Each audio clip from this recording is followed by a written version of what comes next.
Lampu putih di ruang ICU itu terlalu terang, seolah tak memberi ruang bagi harapan. Mesin-mesin medis berdiri mengelilingi ranjang seperti penjaga bisu, masing-masing mengeluarkan bunyi ritmis yang dingin dan tanpa perasaan. Di atas ranjang itu, seorang pria berusia 65 tahun terbaring dengan wajah pucat. Napasnya tersengal dan dada yang naik turun tak beraturan. Namanya Surya Wijaya. Di luar ruangan itu hampir seluruh Indonesia mengenalnya sebagai legenda. Pengusaha ulet yang membangun kerajaan bisnis dari nol, pria yang namanya pernah menghiasi sampul majalah ekonomi selama puluhan tahun. Namun, di balik semua kejayaan itu, hari ini Surya hanyalah seorang ayah yang berjuang antara hidup dan mati. Di sisi kaca ICU berdiri seorang pria muda dengan setelan jas hitam mahal. Rambutnya rapi, jam tangannya bernilai miliaran, dan wajahnya biasanya selalu dingin serta penuh wibawa. Namun malam ini, wajah itu retak. Aditya Wijaya, putra tunggal Surya, miliarder termuda yang dikenal kejam dalam bisnis dan tak pernah kalah dalam negosiasi apapun. Kecuali malam ini. Tangannya mengepal, kukunya menekan telapak sendiri hingga memerah. Setiap bunyi bip dari monitor jantung terasa seperti palu yang menghantam dadanya. Kenapa jadi seperti ini? Gumamnya lirih, hampir tak terdengar. Seumur hidupnya, Aditya percaya satu hal, uang adalah solusi segalanya. Ketika ibunya meninggal dulu, uang membuatnya bisa memakamkan dengan mewah. Ketika pesaing menyerang perusahaannya, uang membuatnya menang. Ketika dunia menutup pintu, uang selalu membuka jendela. Namun hari ini, untuk pertama kalinya, uang terasa tidak berguna. Pintu ICU terbuka. Seorang dokter pria berusia sekitar 50 tahun melangkah keluar. Wajahnya serius, matanya lelah. Jas putihnya tampak berat, seolah memikul kabar buruk. Aditya langsung menoleh. "Bagaimana kondisi ayah saya, dok?" Dokter itu menarik napas panjang sebelum berbicara. "Kondisinya sangat kritis, Tuan Aditya. Jantung beliau melemah drastis. Komplikasi menyerang hampir seluruh organ vital." "Lakukan apapun," potong Aditya cepat. "Aku tak peduli biayanya." Dokter itu terdiam sejenak sebelum berbicara. "Kami sudah mengerahkan 12 dokter spesialis terbaik, kardiologi, neurologi, paru, semua sudah mencoba." Kata 12 membuat jantung Aditya berdegup lebih cepat. Dan tanyanya dengan suara mulai bergetar. Dokter itu menunduk. "Secara medis, kami hampir kehabisan opsi." Lorong rumah sakit yang luas itu tiba-tiba terasa sempit. Suara langkah kaki, bisikan perawat, semuanya menjauh dari pendengaran Aditya. Ia hanya menatap kaca ICU, melihat ayahnya terbaring tanpa sadar. Pria yang dulu mengajarinya berdiri tegak. Pria yang berkata, "Jangan pernah menangis di depan dunia." Kini terbaring lemah, tak berdaya. Aditya menelan ludah. Dadanya sesak. Untuk pertama kalinya dalam hidupnya, ia takut. Satu persatu, dokter keluar dari ruang konferensi medis dengan wajah suram. Diskusi panjang yang berlangsung hampir 2 jam itu tak menghasilkan jawaban yang diharapkan Aditya. Diagram jantung, grafik tekanan darah, dan hasil CT scan masih terpampang di layar. Namun tak satu pun memberikan jalan keluar. Dokter spesialis jantung menghela napas berat. Kerusakan terlalu luas. Bahkan jika kita memaksakan tindakan agresif, risikonya hampir 100%. Dengan kata lain, sela Aditya tajam. "Kalian menyerah?" Ruangan mendadak hening.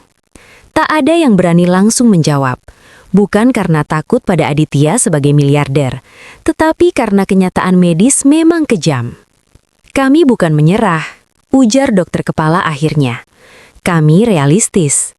Kata realistis itu menusuk lebih dalam daripada penolakan. Aditya bangkit dari kursinya. Aku bisa mendatangkan dokter dari luar negeri. Amerika, Jerman, Jepang, sekarang juga. Dokter itu menggeleng pelan. Waktu tidak berpihak pada kita, Tuan. Bahkan jika mereka datang, mungkin sudah terlambat. Di luar ruangan, lorong rumah sakit dipenuhi orang-orang berpakaian rapi. Keluarga jauh, rekan bisnis, pejabat. Semua datang dengan wajah prihatin, namun tak satu pun benar-benar bisa membantu. Di ujung lorong, dekat pintu darurat, berdiri seorang bocah kecil. Tubuhnya kurus, rambutnya sedikit berantakan, dan bajunya lusuh seolah sudah lama tak diganti. Kakinya telanjang, hanya menginjak lantai dingin rumah sakit. Namanya Raka. Tak ada yang tahu sejak kapan ia berdiri di sana. Ia tak berbicara, tak meminta-minta. Hanya memperhatikan. Matanya yang besar menatap ke arah ICU dengan sorot yang berbeda. Seorang perawat melewatinya sambil membawa baki obat. "Hei, kamu ngapain di sini? Ini bukan tempat bermain." Raka menunduk sopan. "Maaf, Kak. Aku cuma ingin lihat." "Lihat apa?" tanya perawat itu heran. Raka menunjuk ke arah ICU. Orang tua itu, napasnya tidak selaras. Perawat itu tertawa kecil. "Hahaha, kamu sok tahu. Pergi sana." Namun Raka tetap berdiri. Tangannya mengepal kecil, seolah menahan sesuatu di dadanya. Ia pernah melihat kondisi seperti itu, dulu, pada ayahnya sendiri. Di sisi lain lorong, Aditya berdiri sendirian. Ia menatap ponselnya yang penuh notifikasi, tapi tak satu pun ingin dibaca. Kekayaan, saham, kontrak miliaran, semuanya terasa tak berarti dibanding satu nyawa di balik kaca ICU. "Pak," suara kecil terdengar. Aditya menoleh dengan kesal. Bocah lusuh itu berdiri beberapa langkah darinya. "Apa?" tanya Aditya dingin. Raka menelan ludah. "Aku mungkin bisa membantu." Beberapa orang di sekitar langsung menoleh. Ada yang tertawa kecil, ada yang mengernyitkan dahi. Aditya menatap bocah itu dari ujung rambut sampai kaki. "Kamu tahu dengan siapa kamu berbicara?" Raka mengangguk pelan. "Ayahmu sakit parah. 12 dokter sudah mencoba." Ucapan itu membuat semua orang terdiam. "Dan kamu pikir kamu bisa?" tanya Aditya dengan nada getir. Raka mengangkat wajahnya. "Ayahku dulu meninggal dengan kondisi yang sama. Tapi sebelum pergi, dia mengajariku satu hal. Cara bernapas terakhir. Udara lorong akan membeku." Untuk pertama kalinya, Aditya tidak membentak. Ia hanya menatap bocah itu. Dengan campuran marah, putus asa, dan secercah harapan yang tak ingin dia akui. Lorong rumah sakit itu kembali dipenuhi bisikan. Kehadiran bocah kecil bernama Raka menjadi pemandangan yang terasa janggal di tengah deretan jas mahal dan sepatu mengkilap. Ia berdiri dengan tubuh tegap meski pakaiannya lusuh, seolah menyadari bahwa setiap pasang mata kini menilainya, bukan sebagai manusia, melainkan sebagai gangguan. Aditya masih menatapnya. Tatapannya tajam, dingin, namun kali ini tak sepenuhnya berisi kemarahan. Ada sesuatu yang mengganggunya. Cara bocah itu berbicara tentang kondisi ayahnya dengan ketenangan yang tak seharusnya dimiliki anak seusianya. "Ayahmu?" tanya Aditya akhirnya. Suaranya rendah. "Sudah meninggal," jawab Raka singkat. Tak ada getaran di suaranya. Bukan karena tak sedih, melainkan karena ia telah terlalu lama hidup berdampingan dengan kehilangan. Beberapa orang dewasa di sekitar mereka saling pandang.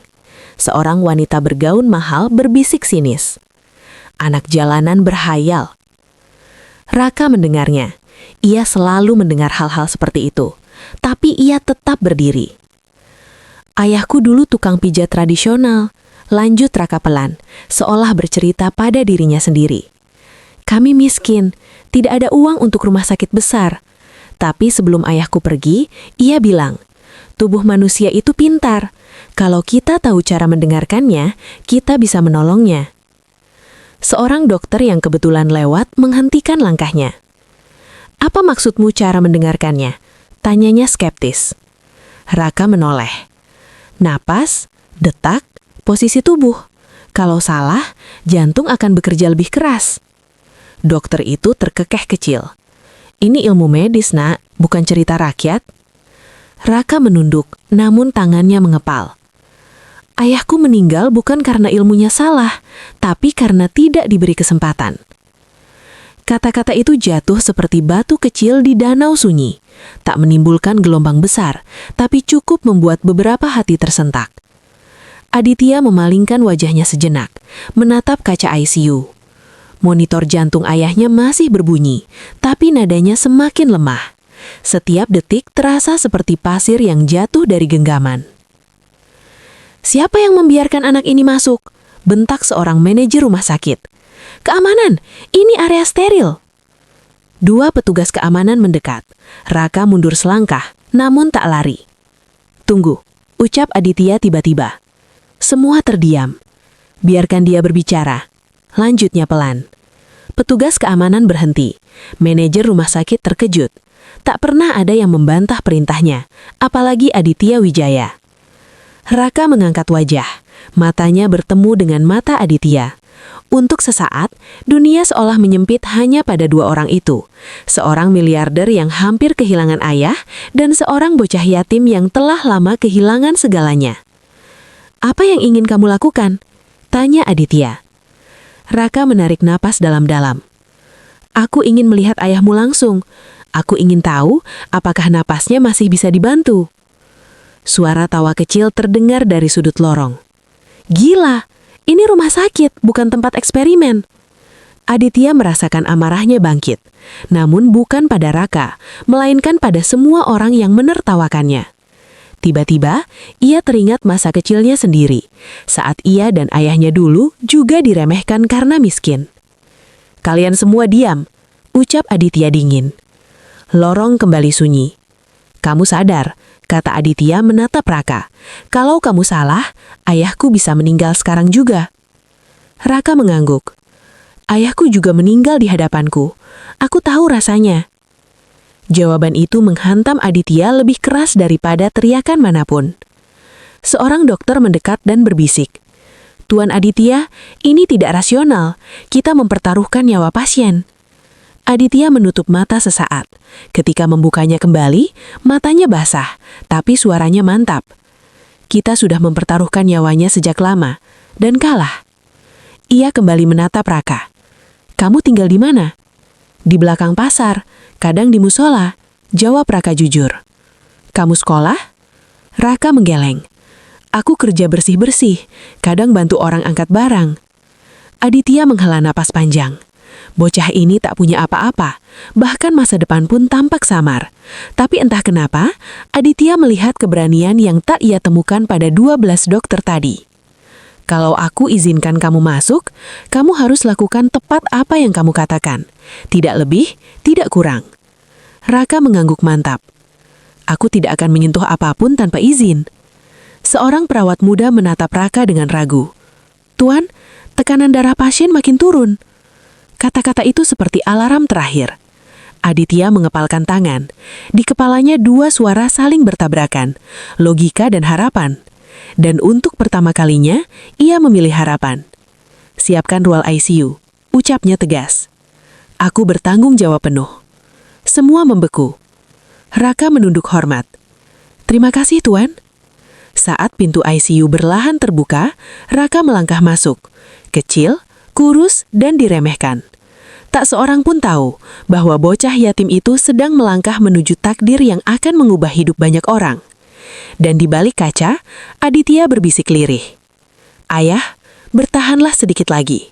Pintu ICU tertutup perlahan di belakang Raka. Bunyi desis udara dari sistem steril terdengar nyaring di telinga semua orang yang menunggu di luar. Lorong rumah sakit kembali dipenuhi ketegangan yang nyaris bisa disentuh dengan tangan kosong. Beberapa dokter berdiri dengan wajah tegang. Ada yang menggeleng tak percaya. Ada pula yang menatap Aditya seolah ia baru saja kehilangan akal sehatnya. "Ini gila," bisik seorang dokter senior. "Kita mempertaruhkan reputasi rumah sakit." Manajer rumah sakit mendekat dengan wajah memerah. "Tuan Aditya, keputusan ini bisa berdampak hukum. Jika pasien meninggal..." Jika pasien meninggal, potong Aditya dingin. Aku yang bertanggung jawab penuh. Tulis itu, rekam, aku tanda tangan sekarang juga. Kalimat itu membuat semua orang terdiam. Aditya berdiri tegak, bahunya kaku, namun matanya tak lepas dari balik ICU. Di sana, Raka terlihat berdiri canggung, dikelilingi alat-alat medis yang bahkan tak pernah ia lihat sebelumnya. Tubuh kecilnya tampak nyaris tenggelam di antara mesin-mesin besar. Seorang perawat masuk untuk mengawasi. Tatapannya pada Raka penuh curiga, namun juga iba. "Nak," ucapnya pelan melalui masker. "Jangan lakukan apapun tanpa bicara padaku." Raka mengangguk. Ia melangkah mendekati ranjang Suryawijaya. Wajah pria tua itu pucat, bibirnya kebiruan, napasnya tersenggal tak beraturan. Setiap tarikan napas terdengar seperti perjuangan terakhir. Raka menelan ludah. Pemandangan itu menariknya kembali ke masa lalu. Ia teringat ayahnya. Di rumah sempit berdinding kayu lapuk itu, ayahnya terbaring dengan napas berat yang sama. Tak ada mesin, tak ada dokter. Hanya Raka kecil yang duduk di samping ranjang, menangis tanpa suara. "Rak," suara ayahnya kala itu lemah. "Dengar napasku." Raka kecil menempelkan telinganya ke dada ayahnya, mendengar detak jantung yang kacau. Kalau napas dan detak berkelahi, tubuh akan kalah. Kadang, yang dibutuhkan bukan obat, tapi posisi dan irama. Kembali ke masa kini, Raka membuka matanya. Ia mengatur napasnya sendiri, mencoba menenangkan jantungnya yang berdebar cepat. Ia memperhatikan monitor. Detak jantung Surya tak stabil. Oksigen naik turun. Raka tidak mengerti angka-angka itu, tapi ia mengerti satu hal. Napas Surya tidak selaras dengan tubuhnya. "Boleh aku mendekat?" tanya Raka pada perawat. Perawat itu ragu, lalu mengangguk.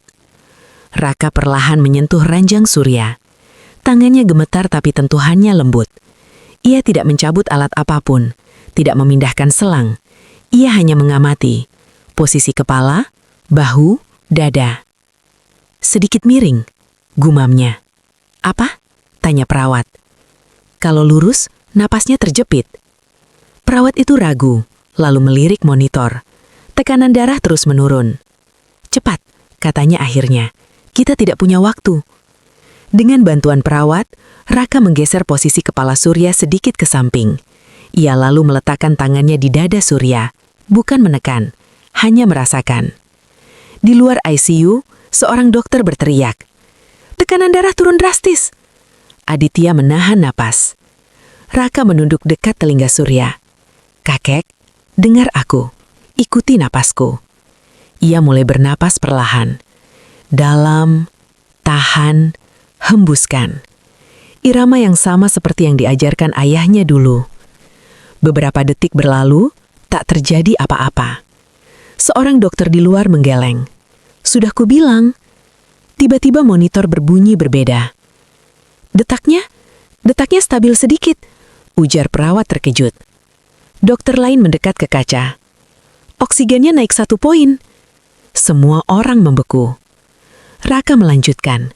Ia tidak mempercepat, tidak panik. Tangannya tetap di dada Surya. Matanya terpejam, seolah sedang mendengarkan percakapan sunyi antara tubuh dan napas. Di luar ICU, Aditya menempelkan telapak tangannya ke kaca. Matanya berkaca-kaca.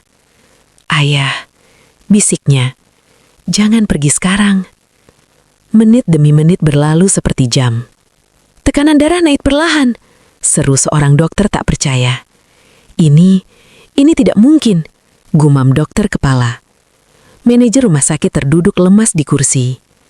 Namun tiba-tiba, alarm berbunyi nyaring. "Napasnya melemah lagi," teriak perawat. Raka membuka mata. Untuk sesaat, wajahnya pucat. Ia teringat ayahnya, saat napas itu akhirnya berhenti. Tidak, belum. Ia mengubah irama. Lebih pelan, lebih dalam. Ia menggeser posisi bahu Surya sedikit lagi, lalu kembali membisikkan hitungan.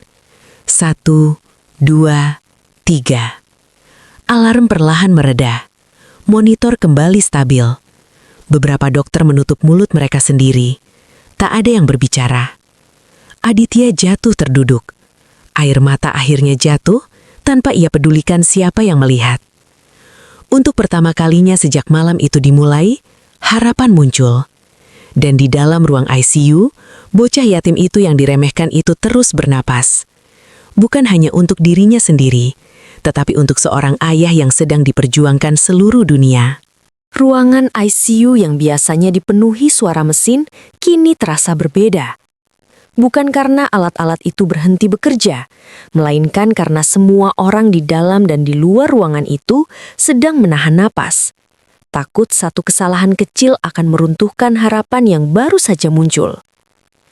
Monitor jantung Surya Wijaya masih berbunyi. Ritmenya belum sempurna, namun jelas lebih stabil dibanding 1 jam sebelumnya. Angka-angka yang tadinya menurun kini bergerak pelan ke arah yang lebih baik. Para dokter saling berpandangan. Ini anomali, gumam dokter spesialis jantung, suaranya tak lagi setegas tadi. Tidak sesuai protokol, tapi hasilnya nyata. Dokter kepala mengusap wajahnya dengan tangan bergetar. Selama puluhan tahun berkarier, ia jarang sekali melihat kondisi kritis berbalik arah tanpa intervensi medis besar. Dan lebih jarang lagi disebabkan oleh seorang bocah kecil. Di dalam ICU, Raka masih berdiri di samping rancang Surya. Keringatnya mengalir di pelipisnya. Napasnya mulai berat, namun ia tak berhenti. Setiap hitungan ia jaga, setiap hembusan ia samakan. Perawat muda yang tadi skeptis kini menatapnya dengan kagum bercampur takut. "Kamu dari mana belajar seperti ini?" bisiknya. Raka tidak langsung menjawab. "Ayahku," katanya pelan. "Dia selalu bilang orang miskin tak punya alat, jadi harus punya kepekaan." Kalimat itu menancap di hati perawat tersebut. Di luar ICU, Aditya berdiri mematung. Tangannya gemetar hebat. Setiap perubahan kecil di monitor membuat dadanya naik turun. Untuk pertama kalinya dalam hidupnya, ia berdoa. Bukan dengan kata-kata indah, melainkan dengan hati yang telanjang. "Tuhan, aku akan melakukan apapun, asal ayahku hidup." Seorang dokter mendekatinya. Nada bicaranya berubah, tak lagi menggurui. "Tuan Aditya, kami akan melanjutkan observasi ketat. Kondisi ayah Anda sementara ini membaik." Kata membaik itu membuat lutut Aditya hampir tak kuat menyanggah tubuhnya. "Terima kasih," ia lirih. Bukan hanya kepada dokter, tetapi kepada sesuatu yang lebih besar dari dirinya. Waktu berlalu perlahan. 2 jam, 3 jam. Keadaan Surya semakin stabil. Warna wajahnya membaik, napasnya lebih teratur. Bahkan respon refleksnya mulai muncul. Para dokter mencatat, berdiskusi, berdebat pelan mencoba mencari penjelasan logis. Namun penjelasan itu selalu berujung pada satu kesimpulan yang sama. Jika bukan karena intervensi bocah itu, pasien sudah pergi. Di dalam ICU, Raka akhirnya duduk di kursi kecil. Kakinya terasa lemas. Ia mengusap matanya yang perih karena kurang tidur. Namun saat ia hendak berdiri, tangan tua itu bergerak. Raka membeku. Jari Surya Wijaya bergerak pelan. "Kakek," bisik Raka terkejut. Perawat segera mendekat. "Pak Surya," panggilnya. Kelopak mata Surya bergetar, perlahan terbuka. Sorot matanya masih kabur, tapi ia bernapas dengan kesadaran. Perawat menjerit terhatam. "Dokter, pasien sadar." Di luar ICU, suasana meledak dalam kekacauan terkontrol. Dokter berlarian masuk. Aditya mendekat ke kaca. Air mata mengalir deras tanpa bisa ia tahan. Ayah hidup." Di dalam ruangan, Surya menoleh pelan. Pandangannya jatuh pada bocah kecil di samping ranjangnya. Bukan pada dokter, bukan pada mesin. "Siapa kamu?" bisiknya lemah. Raka tersenyum kecil. "Raka, kek, aku cuma bantu napasnya." Surya menatapnya lama. Ada ketenangan aneh di matanya. "Terima kasih," ucapnya sebelum matanya terpejam kembali. Kali ini bukan karena kritis, melainkan karena kelelahan. Dokter kepala berdiri terpaku. Ini di luar nalar." Seorang dokter lain berbisik, "Mungkin kita selama ini terlalu percaya pada alat dan lupa mendengarkan tubuh." Kalimat itu membuat suasana hening. Beberapa jam kemudian, Surya resmi dinyatakan melewati masa kritis. Aditya akhirnya masuk ke ICU. Ia berdiri di depan Raka. Untuk sesaat, tak ada kata yang keluar dari mulutnya. Hanya tatapan penuh emosi, syukur, kagum, dan rasa bersalah yang bercampur jadi satu. Aditya lalu melakukan sesuatu yang membuat semua orang terdiam. Ia berlutut di depan Raka. "Terima kasih," ucapnya dengan suara bergetar.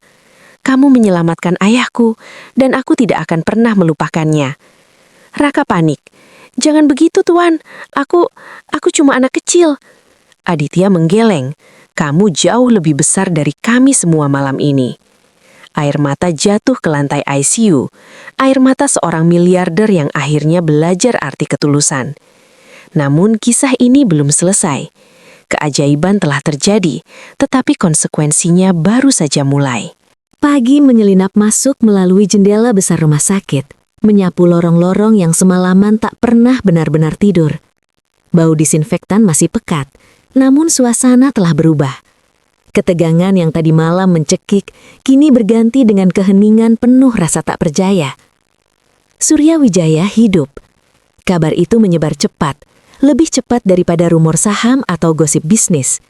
Dalam hitungan jam, jajaran direksi perusahaan, rekan lama Surya, hingga wartawan mulai berdatangan. Namun pihak rumah sakit menutup rapat akses media. Tak ada satupun kamera yang diizinkan masuk. Aditya berdiri di depan jendela ruang tunggu VIP, menatap langit pagi yang pucat. Matanya sembab, jas mahalnya kusut. Ia belum tidur semenit pun. Namun anehnya, ia tak merasa lelah, hanya terguncang. Seumur hidup, ia hidup dengan prinsip ayahnya, kuat, dingin, dan tak bergantung pada siapapun. Tapi malam itu, prinsip-prinsip itu runtuh oleh tangan kecil seorang bocah yatim. Ia menoleh ke sudut ruangan. Raka tertidur di kursi panjang, tubuhnya meringkuk seperti kucing kecil yang kelelahan. Pakaian lusuhnya belum diganti, rambutnya berantakan. Di tangan kirinya, ia masih menggenggam kantong plastik kecil berisi roti sisa semalam. Pemandangan itu menusuk dada Aditya. Anak sekecil itu, gumamnya, menanggung hidup sendirian. Seorang perawat senior mendekat. "Tuan Aditya, ayah Anda sudah dipindahkan ke ruang pemulihan. Kondisinya stabil. Tapi, beliau ingin bertemu anak itu." Aditya mengangguk cepat. "Bangunkan Raka, tapi perlahan." Saat Raka membuka mata, ia tampak kebingungan sejenak. "Maaf, aku ketiduran." "Tidak apa-apa," ujar Aditya lembut, nada yang jarang sekali ia gunakan. "Ayahku ingin bertemu denganmu." Mereka berjalan bersama menuju ruang pemulihan. Sepanjang lorong, Raka menunduk. Ia merasa asing berada di dunia yang dipenuhi kebawahan dan orang-orang berpakaian rapi. Di dalam ruangan, Surya Wijaya terbaring dengan kondisi jauh lebih baik. Wajahnya masih pucat, namun matanya jernih. Saat melihat Raka masuk, bibirnya melengkung tipis. "Anak itu," ucap Surya pelan, "yang menyelamatkanku." Raka melangkah ragu. "Selamat pagi, Kek." Surya mengangguk. "Kamu tahu, Nak, aku sudah berdamai dengan kematian, tapi Tuhan rupanya belum mengizinkan." Ia menoleh ke Aditya, dan rupanya Tuhan mengirimkan malaikat lewat anak kecil. Aditya menunduk, tenggorokannya tercekak. Surya mengulurkan tangannya. Raka mendekat. Tangan tua itu menggenggam tangan kecil Raka dengan hangat. "Ayahmu mengajarkanmu hal berharga. Ilmu tanpa hati hanya kesombongan." Kalimat itu membuat para dokter yang berdiri di belakang terdiam. Surya memejamkan mata sejenak, lalu berkata lirih, "Dulu ketika aku masih miskin, aku juga sering diremehkan. Orang-orang menertawakan caraku berdagang, caraku berbicara. Tapi aku bertahan karena seseorang pernah menolongku tanpa meminta apapun." Ia membuka mata menatap Raka. "Malam ini kamu mengingatkanku pada masa itu." Raka tak tahu harus menjawab apa. Ia hanya tersenyum kecil. Setelah Raka keluar ruangan, Surya memanggil Aditya mendekat. "Kamu berubah, Di," kata Surya pelan. Aditya menghela nafas. "Aku takut kehilangan ayah." Surya menatapnya lama. Ketakutan itu membuatmu menjadi manusia lagi. Kalimat itu seperti tamparan lembut. Aditya menyadari betapa jauhnya ia melangkah dari nilai-nilai yang dulu diajarkan ayahnya. Di luar ruangan, Aditya memanggil asistennya. Cari tahu tentang Raka, tapi lakukan dengan hormat. Beberapa jam kemudian, laporan itu datang. Raka, 10 tahun, yatim piatu. Ibunya meninggal saat melahirkannya. Ayahnya wafat 2 tahun lalu karena sakit paru-paru kronis. Tak ada keluarga dekat, hidup berpindah-pindah. Membantu apa saja untuk makan. Aditya menutup berkas itu dengan tangan gemetar. Ayah, gumamnya dalam hati.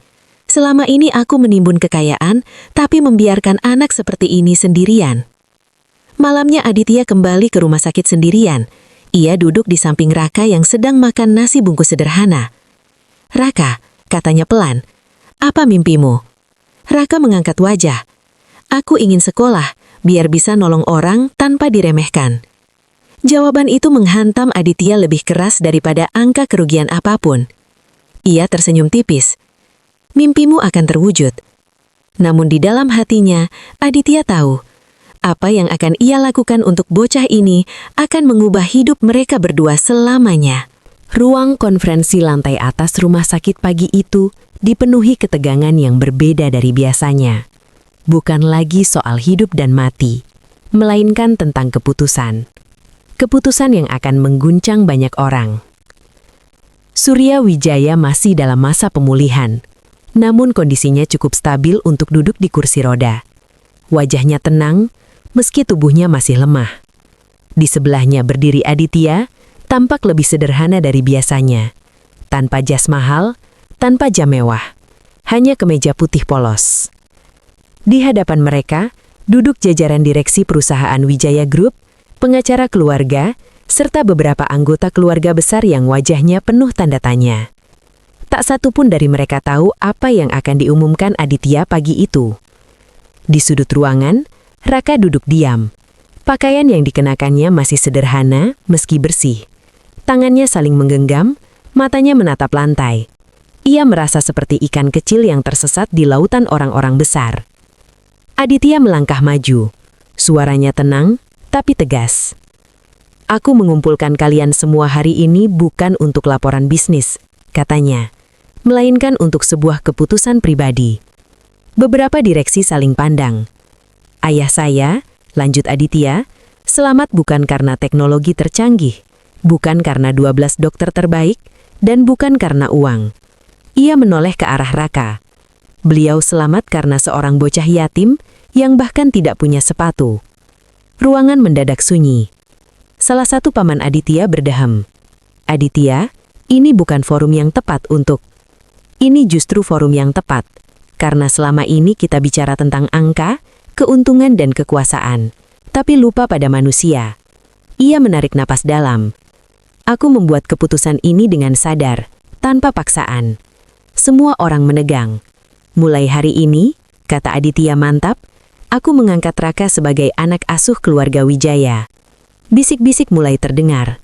Namun Aditya belum selesai. Dan bukan hanya itu, sebagai bentuk tanggung jawab dan rasa syukur, setengah dari kekayaanku akan kuamanahkan untuk masa depan Raka, pendidikan, kesehatan, dan program sosial atas namanya. Suala kursi berderit. Apa? Itu gila. Kamu sadar nilainya berapa? Seorang direktur berdiri. Ini akan mempengaruhi saham perusahaan.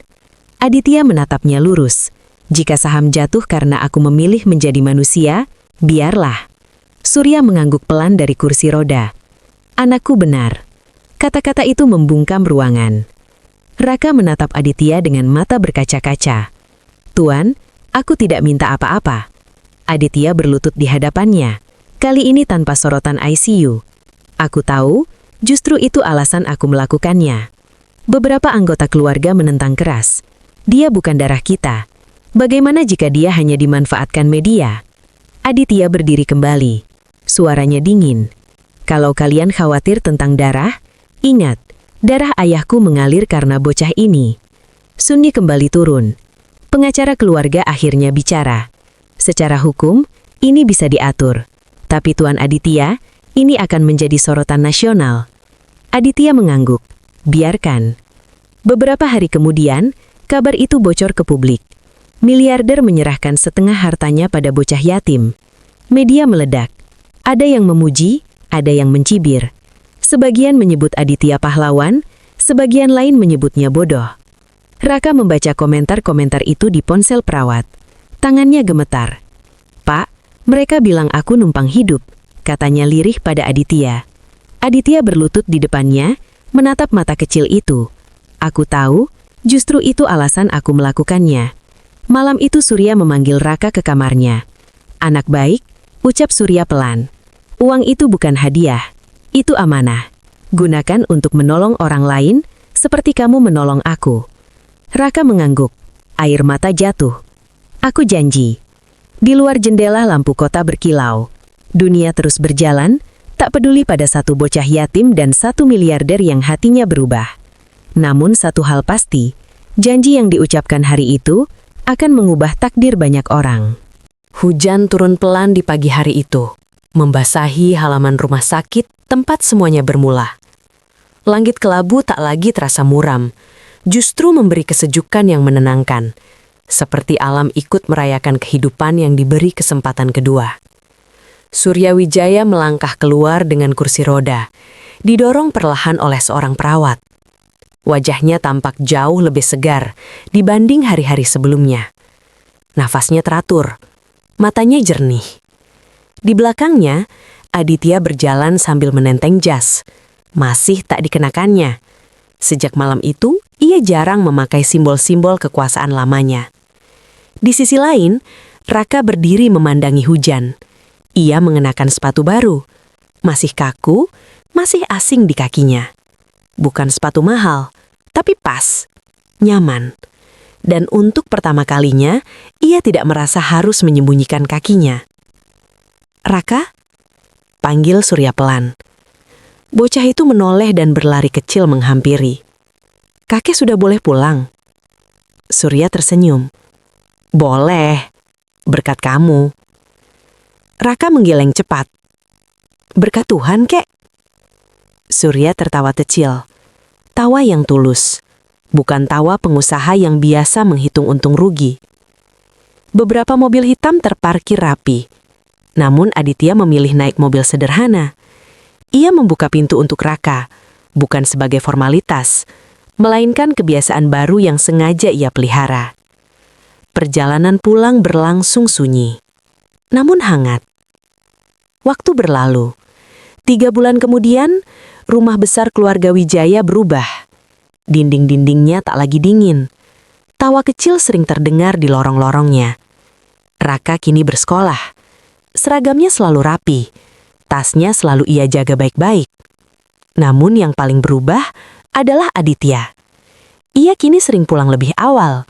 Ia belajar memasak sederhana bersama Raka, meski sering gagal dan berakhir tertawa. Ia mendengarkan cerita-cerita kecil tentang pelajaran, tentang teman baru, tentang mimpi menjadi dokter yang tidak hanya pintar, tapi juga peduli. Suatu malam, Aditya duduk di teras bersama ayahnya. "Kamu berbeda sekarang," kata Surya pelan. Aditya tersenyum pahit. "Aku baru sadar, Ayah. Selama ini aku kaya, tapi miskin." Surya menepuk tangan putranya. "Dan bocah itu membuatmu kaya kembali." Aditya menatap ke dalam rumah ke arah Raka yang tertidur di sofa sambil memeluk buku pelajaran. "Iya." Program sosial atas nama Raka mulai berjalan. Klinik gratis dibangun di daerah kumuh. Beasiswa diberikan pada anak-anak yatim. Rumah singgah berdiri di tempat-tempat yang dulu luput dari perhatian. Aditya menolak menjadikan Raka wajah iklan. "Biarkan perbuatannya yang bicara," katanya pada media. Namun suatu hari, Raka meminta izin bicara di depan anak-anak di rumah singgah. Ia berdiri gugup, namun juaranya jernih. "Aku dulu sendirian. Aku miskin, dan aku diremehkan. Tapi aku percaya, setiap orang punya sesuatu untuk menolong orang lain. Meski cuma nafas, meski cuma keberanian." Tak ada tepuk tangan meriah. hanya keheningan dan mata-mata yang basah. Beberapa tahun kemudian, Raka berdiri di depan cermin. Lebih tinggi, lebih tegap. Seragam SMA terpasang rapi. Di dadanya pin kecil bertuliskan relawan medis muda. Aditya mengantarnya ke sekolah. Takut? Tanya Aditya. Raka tersenyum. Dulu aku lebih takut hidup sendirian. Aditya menelan ludah. Sebelum turun, Raka menoleh. Pak, terima kasih bukan karena uang. Aditya mengangguk. Dan terima kasih bukan karena menyelamatkan ayahku, tapi karena menyelamatkanku. Mereka saling tersenyum. Malam itu, Surya duduk di ruang kerja lamanya. Ia menulis sesuatu di buku kecil. Tangannya bergetar, namun hatinya tenang. Ia menulis, harta terbesar bukan yang kita kumpulkan, tapi yang kita relakan demi kehidupan orang lain. Ia menutup buku itu dan tersenyum.